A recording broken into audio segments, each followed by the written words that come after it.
a sprawling mansion, glittering chandeliers, and pristine marble floors. James Morrison sits alone in a grand living room, sipping a glass of whiskey as silence fills the air.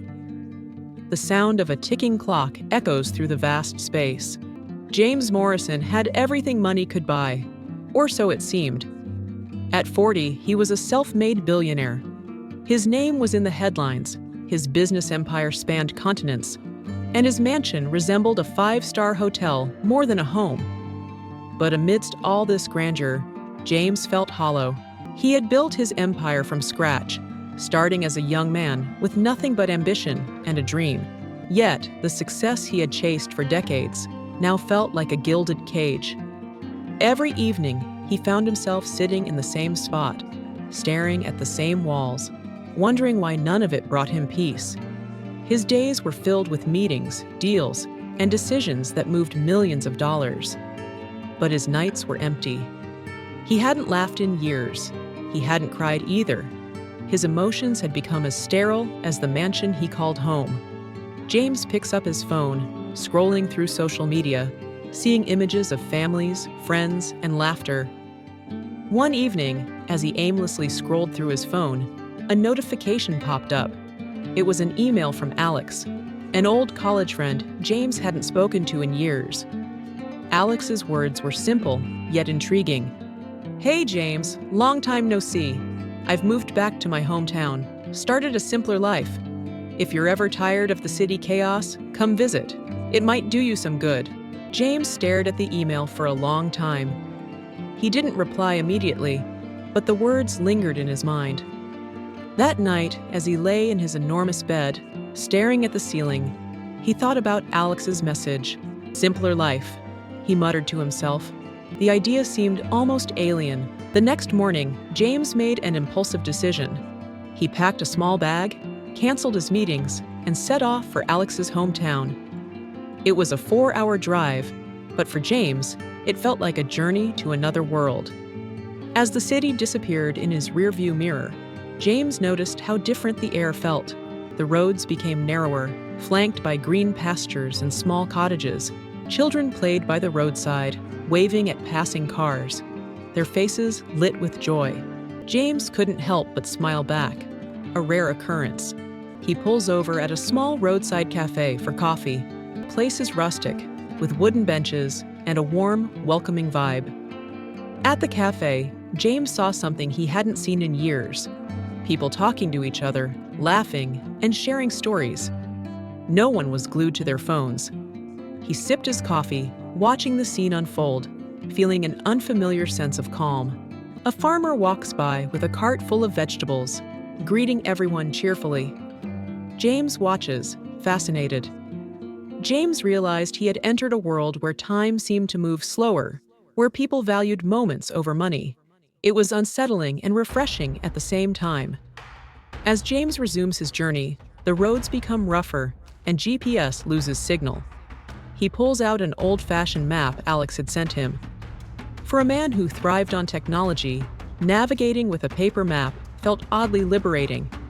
He chuckled at the irony.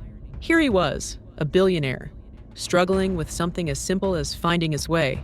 James arrives at Alex's modest home, a cozy house with a white picket fence and a porch swing. Alex comes out to greet him with a wide smile. When James finally arrived, Alex was waiting on the porch, waving enthusiastically.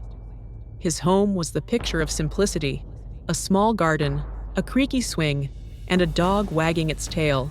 It was a stark contrast to James's mansion, but it exuded warmth. Alex hugs James, patting him on the back. "Alex, James, you made it. Welcome to the countryside, my friend. I promise you, it's nothing like the city." James looks around, taking in the peaceful surroundings. "James, it's quiet. I don't think I've ever heard this much quiet before." As they catch up over tea, Alex introduces James to Tom, a local farmer who stops by to drop off fresh produce. Tom was a middle-aged man with a broad smile and weathered hands. His clothes were simple, his manner unpretentious, but there was an air of contentment about him that intrigued James. Tom shakes James's hand firmly, his grip strong from years of labor. Tom, nice to meet you, Mr. Morrison. Alex has told me a lot about you.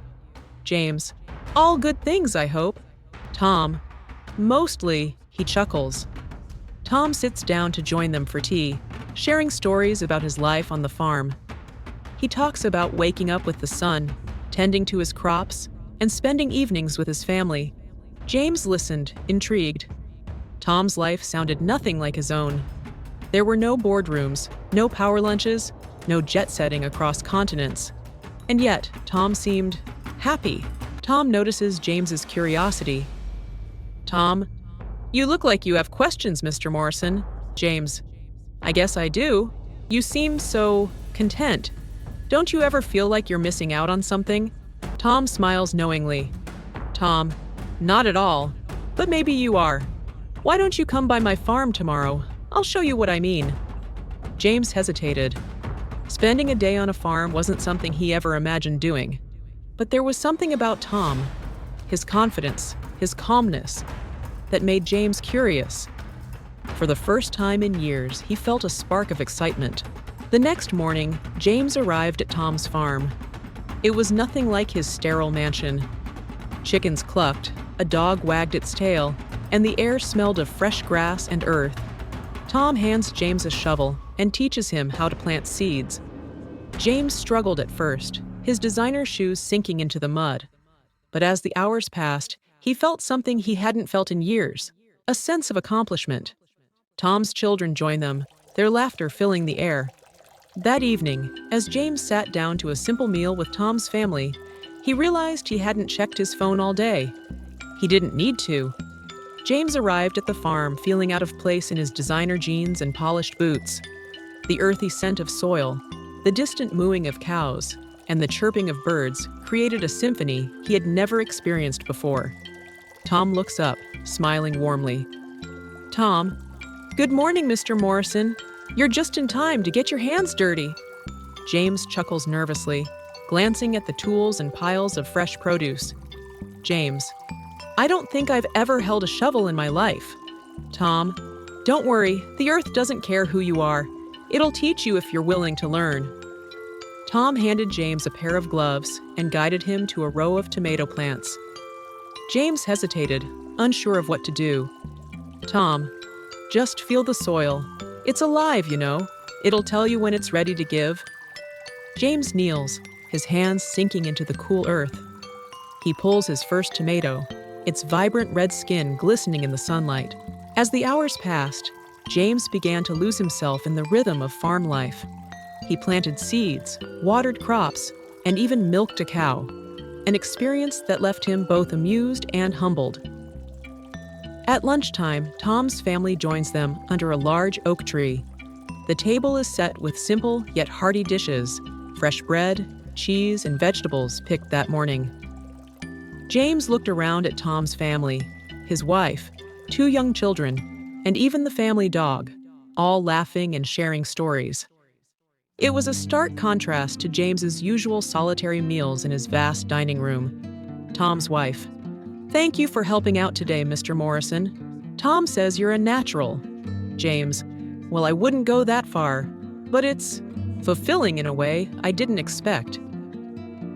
As the day came to an end, James felt an unfamiliar ache in his muscles and a surprising lightness in his heart.